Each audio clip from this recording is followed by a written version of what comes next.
Bonjour à tous. Alors pour commencer, je tiens à vous souhaiter une merveilleuse année 2020. Je vous souhaite que tous vos vœux se réalisent. Je vous souhaite d'entreprendre de nouvelles choses. Je vous souhaite d'arrêter ce qui vous nuit, d'arrêter ce qui vous rend pas heureux pour aller vers ce qui vous fait du bien. Voilà, je vous souhaite avec tout ça beaucoup de santé, beaucoup d'amour, beaucoup de joie et un épanouissement le plus complet possible. Alors, ce que je vous propose aujourd'hui, c'est plutôt qu'une détox, c'est pas du tout la saison de la détox en fait, c'est de trouver plein de petites choses à mettre en place pour prendre soin de vous pour ce mois de janvier, qui est un mois qui n'est pas toujours évident en raison des grèves en ce moment, en raison également des conditions climatiques. En France en tout cas, c'est pas la saison forcément la plus agréable de l'année. Et pour peu qu'on ait passé des moments pas toujours simples ou parfois juste un peu stressants pendant les fêtes de fin d'année, c'est pour ça qu'aujourd'hui je vous présente 7 idées à mettre en place pour prendre soin de soi en janvier. Pour ceux qui ne me connaissent pas, je vais commencer par me présenter. Je m'appelle Flora Pozzo, je suis naturopathe, j'exerce en cabinet dans le 6e arrondissement de Paris. Je propose des ateliers chaque premier lundi du mois avec une amie à moi, Cindy Blanchon, qui est sophrologue. Donc si vous avez besoin d'informations complémentaires concernant la naturopathie ou bien mes ateliers, vous trouverez tout ça en barre d'infos un petit peu plus bas. Alors c'est parti pour 7 idées à mettre en place dans votre quotidien pour prendre soin de vous au mois de janvier. Alors, idée numéro 1, pratiquer le mois sans alcool, le fameux Dry January. Pardonnez mon accent. Donc pour les plus bilingues d'entre vous, Dry January c'est le janvier sec, hein, donc sec ça veut dire sans alcool, donc traduit en français par le mois sans alcool. Il a été moins promu cette année que précédemment, certainement pour des raisons de lobbying, parce qu'en France on est quand même un gros producteur de vin et que c'est pas forcément dans l'intérêt économique de faire baisser la consommation d'alcool. Pour autant, quand on a eu des fêtes un petit peu arrosées, que ce soit Noël, la Saint-Sylvestre ou tous les autres moments où on s'est retrouvé avec nos familles ou nos amis pour célébrer un petit peu cette fin d'année, il arrive qu'on est un petit peu forcé sur l'alcool. Et pourquoi pas, surtout quand on est un consommateur assez régulier d'alcool, faire un mois sans alcool pour complètement se sevrer, pour prendre conscience des moments où on a envie de boire aussi.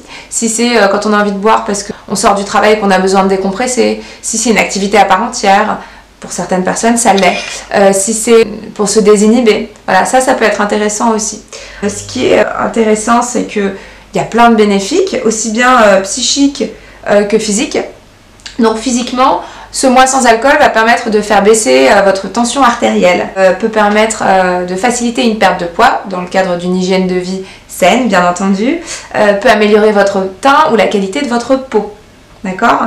D'un point de vue psychique, les personnes qui ont participé à l'étude ont constaté qu'elles étaient plus détendues, qu'elles avaient un sommeil de meilleure qualité et une meilleure concentration. Et enfin, c'est aussi une économie d'argent parce que consommer de l'alcool, ça a un coût. Le conseil numéro 2 maintenant, c'est un conseil qui va permettre d'activer tous les organes d'élimination de votre corps. Donc encore une fois, il y a un petit peu une notion de détoxification, mais légère et physiologique et naturelle. Donc il va s'agir de bouger, il va s'agir de pratiquer une activité physique. Donc soit de vous inscrire dans une salle de sport, soit de vous inscrire à un cours de sport, soit de tester de nouvelles disciplines. Moi par exemple, j'ai décidé, quand les grèves seront finies, de tester un cours qui s'appelle le Fly Yoga.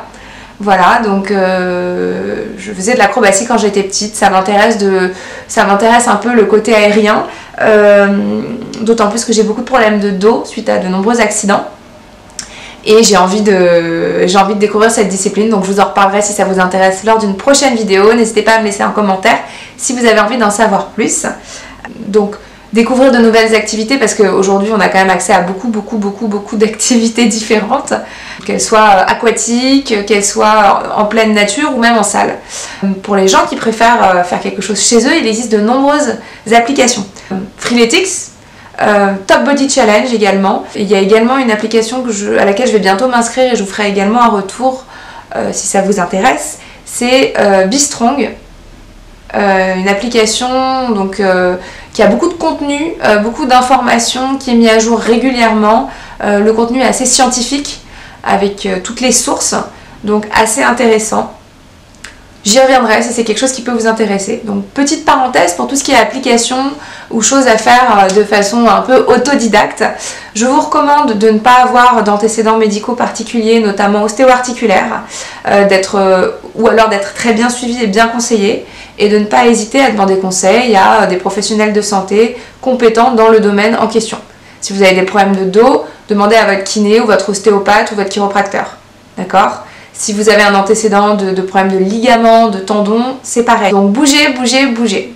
Conseil numéro 3, ça va un petit peu dans la prolongation du mouvement, hein, ça va être transpirer. Donc transpirer en faisant du sport d'une part, en bougeant le plus possible, mais vous pouvez aussi prendre soin de vous en pratiquant les saunas ou les hammams.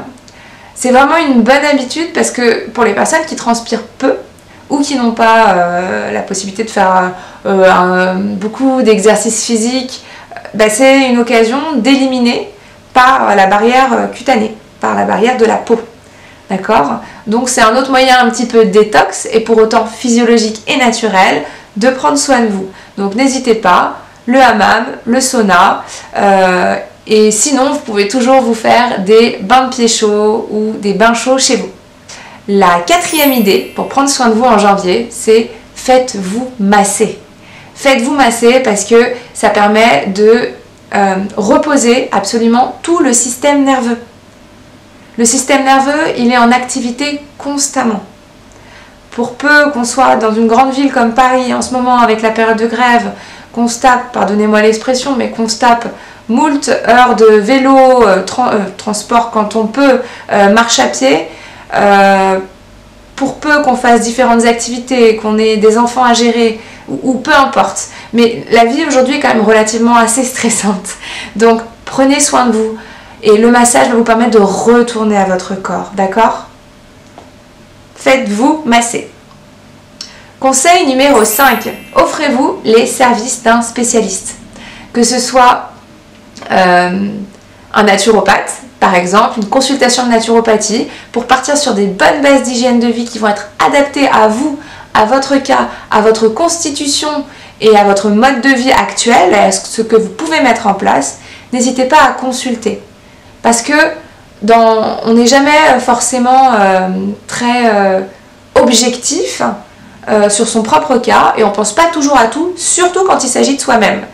Et je dis ça surtout quand on exerce une activité comme la mienne, c'est très bien d'être suivi par quelqu'un d'autre, d'accord ? Donc si vous faites des activités, si vous êtes un accompagnant comme moi, n'hésitez pas à vous-même vous faire accompagner. Alors, conseil numéro 6, offrez-vous un livre de développement personnel. Un livre que je trouve absolument génial, et je pourrais vous laisser aussi les infos en barre d'infos en dessous. C'est un livre qui est accessible à tout le monde, qui a des exercices concrets, qui est très agréable à lire. C'est un livre de Lise Bourbeau, et ce n'est pas les 5 blessures dont tout le monde parle, c'est Écoute ton corps. Ce livre est vraiment génial. Personnellement, je le conseille très régulièrement en consultation, pour ne pas dire quasiment tout le temps. Voilà. Donc, c'est une occasion de prendre soin de vous en ayant une lecture enrichissante et épanouissante. Voilà. Le conseil numéro 7, c'est... J'ai trouvé une application qui permet d'offrir un repas à un enfant dans le monde qui n'a pas à manger. Et la contribution de base, elle est toute petite, c'est 40 centimes.